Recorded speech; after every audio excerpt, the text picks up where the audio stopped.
45 épisodes de cette série d'anthologie, il est temps de les classer. Salut à tous, ici Reg, aujourd'hui j'ai envie de faire un classement des 45 épisodes de Love, Death and Robots pour s'amuser un petit peu vu que la saison 4 est sortie hier. Vous avez d'ailleurs mon avis sur cette quatrième saison sur ma chaîne évidemment, comme d'habitude, et je vais donc classer tous les épisodes sans spoiler. Pour ceux qui se posent la question, pas besoin de spoiler en vrai pour faire ce classement. Ne prenez pas ce classement trop au sérieux et je pense que ce classement sera plus un reflet de la personnalité de chacun plutôt qu'un classement objectif, disons. Mon avis a sûrement changé entre temps, du coup ça serait marrant d'aller voir les anciennes vidéos de mon côté pour le coup, voir qu'est-ce qui a changé. Mais voilà, c'est des choses qui peuvent changer, évoluer dans le temps, peut-être qui sait avec une saison 5 forcément. Je me suis rematé les 3 saisons plus la quatrième. C'est pas une critique mais un avis rapide et je vous donnerai par contre le titre des épisodes en VO. Je ne trouve pas qu'il y ait de mauvais épisodes en soi de Love, Death and Robots, mais il y en a qui sont moyens, oubliables, assez inintéressants et qu'on oublie vraiment vite pour le coup, comme celui-ci, un Smart Appliances Stupid Owners. On a compris, voilà, c'est les petites machines du quotidien qui sont humanisées pour montrer un peu l'impact écologique de une,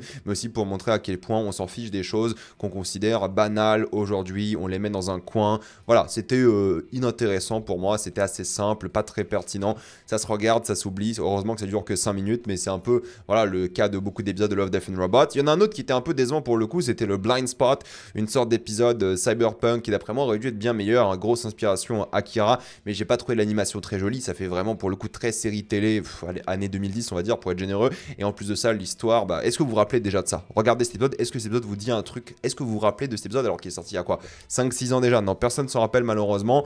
Bon voilà, ça se regarde aussi, mais malheureusement c'est le genre de truc que tu regardes et tu comprends pas vraiment ce qu'ils ont essayé de faire, tu comprends pas vraiment dans quelle direction ils sont allés et c'est juste oubliable à mort. L'épisode sur les yaourts n'est pas forcément oubliable, je trouve. Il est plutôt drôle, mine de rien, mais c'est juste voilà une sorte d'allégorie pour expliquer un peu le système politique, pour raconter des choses sur la nature humaine. Et c'est simple, rigolo. Voilà, à partir de là, on rentre dans des épisodes qui sont un peu rigolos, qui n'ont pas un impact énorme sur les gens. Et je comprends pourquoi les gens détestent cet épisode, parce que oui, il est simple, il est un peu bébête en soi, il fait d'un sujet compliqué quelque chose de simple entre guillemets. Bon voilà, l'épisode sur les yaourts n'a pas grand intérêt d'après moi.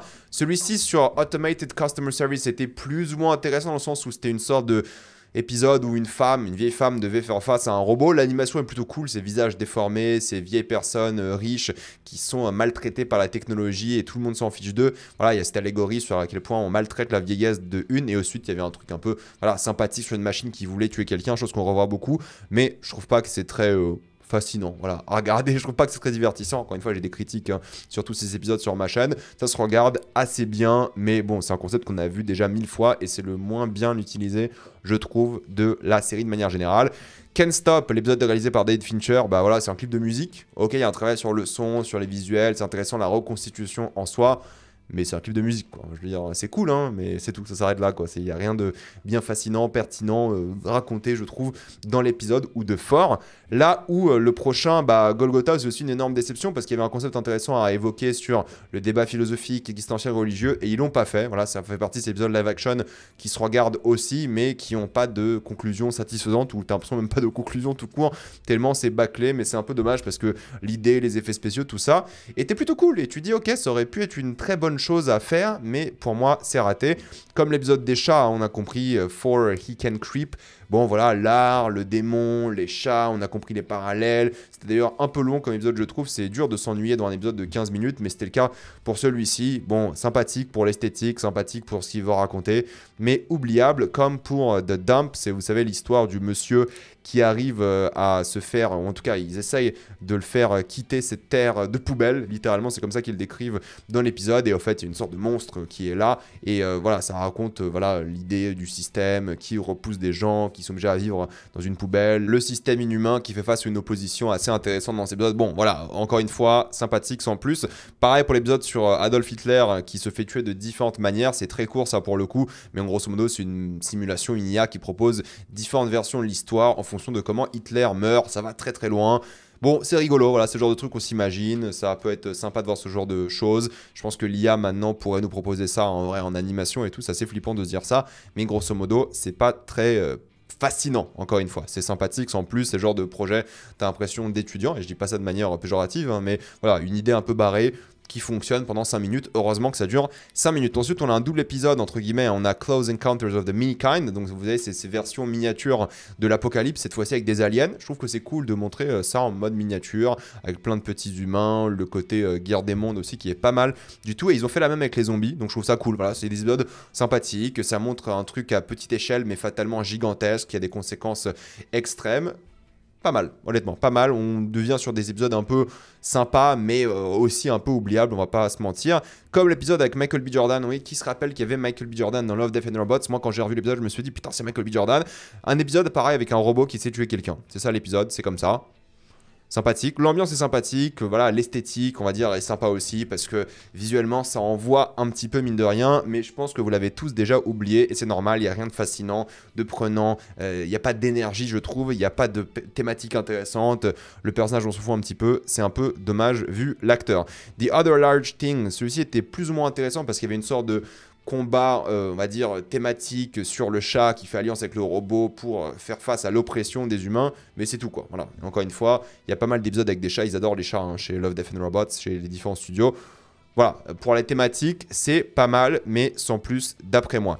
Ice Age était assez rigolo aussi parce qu'il y a un mélange de live action et de miniatures pour le coup, parce qu'ils reprennent du coup des créatures miniatures dans un frigo qui développent la société, la civilisation, jusqu'à la destruction de la civilisation, puis la renaissance. Voilà, c'est le cycle de l'humanité dans un frigo. Il y a un truc un peu cosmique à la chose. Encore une fois, pas mal, mais oubliable aussi. Team Kill, c'était cool parce que c'est une sorte de version de Predator face à une sorte d'ours bionique. L'animation est un peu cheap, je trouve, même si ça fait plutôt ok dans certaines séquences. Mais ouais, c'est Predator avec un ours. Voilà, il s'inspire de beaucoup de films de toute façon pour faire ça. Et oui, là, je trouve que c'était cool de voir ça. Extrême violence aussi. Pourquoi pas? Je pense que c'est fun à regarder. Suits, c'était Starship Troopers pour le coup, face à des créatures sur une planète complètement différente. Ces colons qui sont là dans leur monde et sont en train de faire leur ferme, leur agriculture de manière assez banale. Et ils font face à des créatures dans des mechas. Starship Troopers, sympathique. Quelques moments émotion. Cool, on a aussi The Very Pulse of the Machine. Alors ça c'est marrant parce que maintenant que j'ai vu la série Scavenger's Reign, qui est largement meilleure que celle-là, qui est une série absolument fantastique, qui n'a qu'une saison d'ailleurs, ça semble vraiment cheap, vraiment nul. C'est un truc un peu existentiel, cosmique, existentiel, mais aussi d'un point de vue de la science-fiction, j'ai envie de vous dire, métaphysique, hein, pour aller un peu plus loin. Donc c'est cool, mais c'est trop long aussi, mais j'aime bien les visuels, et je pense qu'il est sauvé par les visuels, un peu la poésie et la philosophie. Mais bon, tout ça, c'est des épisodes, je dirais, un peu oubliables au final, qui se regardent, mais honnêtement, c'est très dispensable, malheureusement. Là, on rentre dans les épisodes, je pense qu'on va commencer à s'en rappeler de manière un peu plus intelligente, et je trouve aussi de manière plus fun avec The Screaming of the Tyrannosaurus. C'est celui qui est sorti du coup hier. C'est grosso modo une grande course qui fait penser à King Kong, hein, mais de dinosaures, avec un combat final contre un T-Rex. C'est plutôt cool, et ça a une thématique aussi de révolte, révolution. Alors, le début est un peu moyen, mais la fin rattrape, je trouve, clairement le truc. Donc, ça vaut un peu le coup de regarder cet épisode. Swarm aussi est sympathique, hein. C'est l'idée d'un humain qui va rejoindre une sorte de colonie de créatures sans émotion, va essayer de les contrôler pour l'humanité. Ça va se retourner contre lui et ça va assez loin, je trouve, de manière assez intelligente sur comment on utilise les gens, sur le système en soi, parce qu'on considère ces créatures vivantes comme juste des machines pour faire du travail. Bref, évidemment, vous comprenez les parallèles avec la vraie vie. Sympathique, le monde de science-fiction, les créatures, tout ça. C'est une bonne ambiance, c'est un peu long aussi, hein, c'est 15 minutes, mais voilà, c'est assez immersif, donc je trouve que ça aide un petit peu. Mason Rat, c'est assez intéressant parce que c'est encore une fois l'histoire d'un robot tueur, mais cette fois-ci, il y a une sorte de twist parce que c'est un robot qui chasse des rats, mais c'est des rats qu'une civilisation. Donc l'humain qui a commandé ce robot, il commence à remettre en question un peu ce qu'il pense des rats, et je trouve ça plutôt cool comment ils arrivent à switch ça, parce que c'est pas humain contre machine, c'est des rats qui sont humanisés contre une machine. Du coup, il y a un truc assez intéressant par rapport à ça. Ensuite, on a l'épisode d'horreur, je trouve, sur Noël, qui est pas mal du tout, parce qu'au fait, le Père Noël ici est une sorte de créature Lovecraftienne atroce qui donne des cadeaux aux gentils enfants. Mais qu'est-ce qui se passe lorsque les enfants sont pas gentils? Eh bien, on ne saura peut-être jamais. Mais en tout cas, c'est fun de se dire que le Père Noël boit du lait, mange des cookies et ressemble à ça. Ça fait un peu badé, mais je trouve que le concept est fort et ça dure genre 3 minutes. Donc c'est voilà, court, rapide, efficace. Comme The Tall Grass, c'est un épisode on dirait qui sort d'un... Il n'y a pas un Stephen King qui s'appelle comme ça. Voilà, c'est un homme qui est perdu après l'accident, enfin pas l'accident, mais un train qui doit prendre son temps pour être réparé, qui se perd un petit peu ici parce qu'il a entendu quelqu'un, il rentre dedans. Et qu'est-ce qu'il y a ici? Bah je vous dirai pas, mais il y a des choses assez macabres. Et je pense que c'est assez immersif aussi, c'est assez claustrophobique et c'est plutôt réussi. C'est un épisode sympa d'horreur qui marche bien avec aussi pas mal de twists. Donc c'est cool. Helping Hand, je trouve qu'il est pas mal par son immersion. Évidemment, là, ça pompe Gravity à fond, mais ça va un peu plus loin dans le côté violent, gore, là où Gravity, c'était plus philosophique, bref, métaphysique aussi un petit peu. Là, c'est plutôt le côté violent de la chose, plus réaliste, je dirais aussi, par rapport à la violence. Sympathique, honnêtement, ça se regarde bien et c'est aussi immersif avec des visuels photoréalistes plutôt cool. Spider-Rose est cool aussi parce que tu dis ok, c'est une mercenaire qui va tuer des gens, il y aura une sorte de chose par rapport à ça, une créature qu'elle va rencontrer qui va se lier d'amitié, d'amour avec elle et ça va là assez loin jusqu'à un twist que je trouve assez réussi mine de rien. Donc ouais, Spider-Rose c'est d'après moi un bon épisode aussi. Shapeshifters c'est cool parce que c'est un épisode vous savez avec les loups-garous dans l'armée et c'est cool parce que évidemment les loups-garous symbolisent le racisme évidemment de l'armée, comment les gens qui sont différents de l'armée sont critiqués, sont divisés aussi au sein de l'armée. Mais en même temps, c'est une invasion au Moyen-Orient avec d'autres personnes en face qui sont des loups-garous. Pourquoi est-ce que les loups-garous se battent entre eux alors qu'ils sont aussi considérés comme des sous-humains? Bref, c'est intéressant sur le racisme et tout, c'est fun, c'est ultra violent aussi, que c'est comme des loups-garous qui se battent.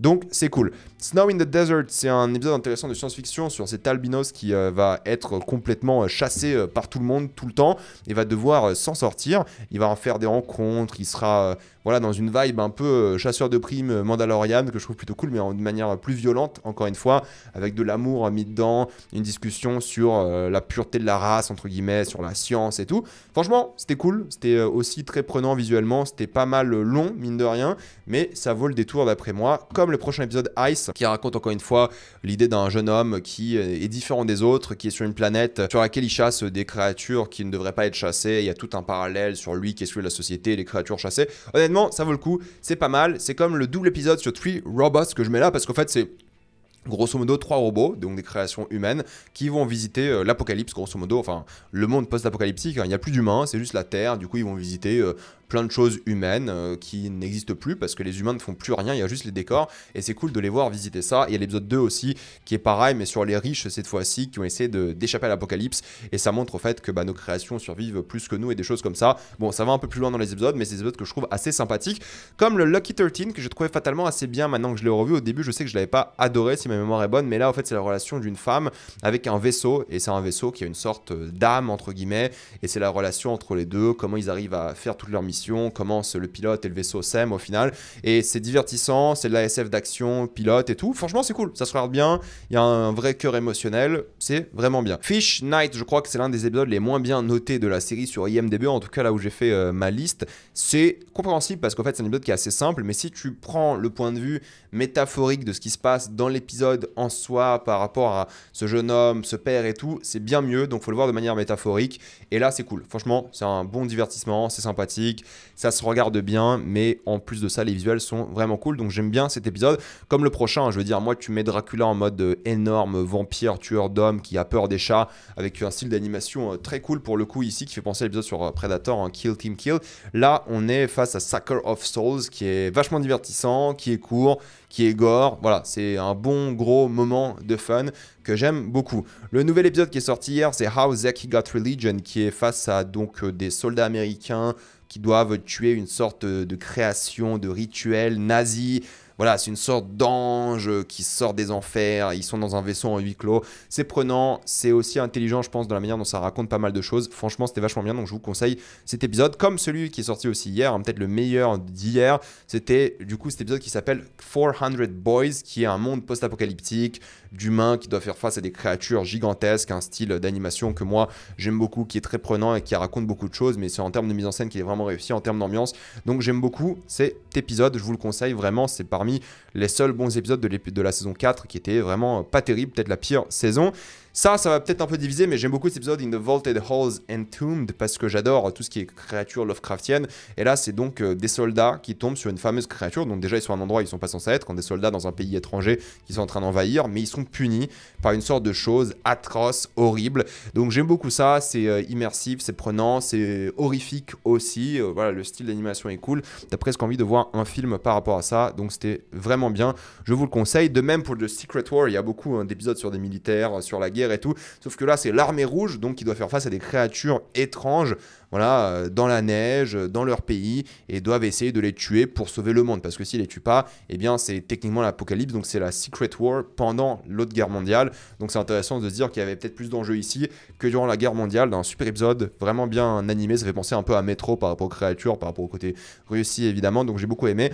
Pop Squad aussi intéressant parce que c'est une sorte de thriller noir dans un monde où les gens ont atteint l'immortalité, mais c'est les riches qui ont atteint cette immortalité et du coup ça crée des castes assez horribles. En même temps la relation de cet homme par rapport à l'enfant. Et il y a un truc aussi que je trouve assez intéressant par rapport aux relations parce que vu qu'ils ont la vie éternelle, ils n'ont pas envie de se mettre en couple éternellement parce que voilà, tu peux vivre pour toujours, autant profiter, voir des choses. Du coup c'est intéressant par rapport à ça, par rapport à la maternité, aux enfants. Franchement c'est un bon épisode que je vous conseille aussi. Comme Sonny's Edge, là on rentre d'après moi dans les très bons épisodes de Love, Death and Robots. Sonny's Edge, c'est l'histoire de combat dans une arène entre créatures, sauf que les créatures sont contrôlées par des humains. Et le but de l'épisode là, c'est de comprendre pourquoi Sonny est plus fort que tous les autres, on va dire, participants à cette compétition, et c'est expliqué de manière assez forte, assez intelligente, avec un beau twist aussi. L'ambiance est géniale, c'est le tout premier épisode de Love, Death and Robots. Ils ont vraiment bien mis les spectateurs, je trouve, en haleine par rapport à cette série. La saison 1 avait pas mal de très bons épisodes, pour le coup c'était vraiment réussi. Donc là, c'est violent, c'est brutal, c'est visuellement très cool aussi. C'est très photoréaliste et impressionnant. Donc franchement, il y a des choses assez émouvantes aussi dans cet épisode-là et la fin est superbe. Beyond the Aquila Rift est assez génial. Là, je vais essayer de pas trop spoiler parce que c'est un épisode qui parle vraiment du coup d'un homme qui est perdu dans un vaisseau. Il rencontre une femme qu'il n'a pas vue depuis longtemps. Son équipage n'est pas forcément d'accord, mais tu as de plus en plus de secrets qui sont révélés par rapport à cette femme. En même temps, lui, il est avec cette femme de manière romantique et ça va assez loin, de manière assez horrifique à la fin pour ceux qui l'ont vu. En plus, il y a une ambiance un peu rock. Kitsch que moi j'aime bien ici, donc ça vaut le coup. The Drowned Giant, c'est l'épisode sur un homme qui tombe sur un géant sur la plage qui est mort. Voilà, il est là, il est mort, c'est un énorme géant, on dirait un dieu qui s'est échoué sur la plage, qui est mort, qui ne bouge plus, qui est là, et les gens commencent à le regarder, commencent à l'analyser, l'examiner. Il y a un côté très philosophique par rapport à la mortalité, par rapport à des dieux qui peuvent mourir aussi. Qui est ce géant? Qu'est-ce qui se passe? Il y a un homme qui s'attache clairement à ce géant, et on voit comment le géant, à travers le temps, évolue, change, cette carcasse au final. Donc ça c'est fort je trouve, et ça met les humains face à leur propre humanité mine de rien, et mortalité. Donc honnêtement c'était un bon épisode, assez intelligent, plus posé, qui posait aussi plein de questions du coup pour le coup. Ensuite on a Bad Traveling, l'épisode de David Fincher encore une fois, qui est le plus long de la série pour le coup. C'est l'histoire d'un équipage qui va tomber sur une créature dans leur navire, et ils vont devoir nourrir cette créature, mais pour nourrir cette créature, eh bien il faut la nourrir de l'équipage, et ce capitaine va faire des choix de plus en plus difficiles, et il va aussi décider de faire certaines choses qui vont lui poser beaucoup de problèmes. Donc honnêtement, c'est peut-être l'un des plus immersifs aussi, l'un des mieux mis en scène, et honnêtement, il n'y en a que très peu qui sont d'après moi meilleurs. Comme Good Hunting, je pensais pas autant apprécier celui-ci en le revoyant, mais en fait, ça mélange parfaitement colonisation, le côté un peu religieux, spirituel de la Chine. En même temps, il y a une esthétique un peu, vous savez, Atlantide de Disney. Il y a une relation amoureuse entre un homme, une femme, une créature. Donc ça mélange bien mythologie, technologie, l'ambiance steampunk, le monde qui évolue, tout ça. Très intéressant, honnêtement, j'ai beaucoup aimé. Et la fin est assez belle et touchante et mine de rien, assez intelligente dans ce que ça veut raconter, je trouve. The Witness aussi, c'est un épisode que j'avais pas beaucoup aimé à l'époque, mais là en le revoyant, c'est vrai que j'ai adoré. C'est une sorte de course-poursuite assez folle. Déjà visuellement, ça met une claque, c'est un des épisodes les plus beaux, avec la direction artistique la plus inspirée d'après moi, mais c'est une sorte de course-poursuite à travers une ville, pareil avec des néons, une ville pas forcément futuriste, au contraire, mais il y a une vibe qui est très stressante, thriller, angoissant. Il y a un côté très sensuel aussi à la chose, et il y a une sorte de boucle qui se crée de manière assez fascinante. Donc honnêtement, Le Témoin ou The Witness est vachement bien. Zima Blue est peut-être l'un des meilleurs en le revoyant aujourd'hui. C'est l'histoire d'un artiste qui essaie de se surpasser à chaque fois au point de modifier son corps avec cette fameuse couleur, le Zima Blue, qu'il a lui-même créé, inventé. Et c'est ça qui va être fascinant, c'est comment lui va aller au bout de son art, qu'est-ce qu'il va essayer de créer, dans quelle direction il va aller, et ça va très loin. Et je trouve que la fin au final aujourd'hui est très satisfaisante, très belle. Et il n'y a qu'un seul épisode d'après moi qui est meilleur, c'est Jibaro. Pourquoi? Parce que c'est le plus unique visuellement. En termes d'attaque sensorielle, bah là ça y est, ça y va de tous les points de vue, ça te défonce les yeux, les oreilles. C'est assez magnifique ce qu'ils arrivent à faire. J'ai jamais vu ce genre d'animation avant. C'est vraiment prenant, et c'est une sorte de monde de Moyen-Âge, médiéval disons, avec une sorte de mysticisme. C'est pas mal long aussi mine de rien, les effets sont magnifiques, c'est une vraie expérience qui raconte beaucoup de choses sur ce personnage là, sur sur les soldats qui sont attirés comme si c'était une sirène. C'est assez brillant d'après moi. C'est d'après moi le meilleur épisode du coup de Love, Death and Robots et j'ai envie du coup d'avoir votre avis. Êtes-vous d'accord avec cette liste ou pas? Dites-moi ça dans les commentaires. Pensez à vous abonner à la chaîne pour voir les prochaines vidéos. Mettez un j'aime, ça aide beaucoup la chaîne. Suivez-moi sur tous mes réseaux, Spotify, TikTok, Instagram ou même encore Twitch. Moi je vous dis à la prochaine fois. Salut à tous.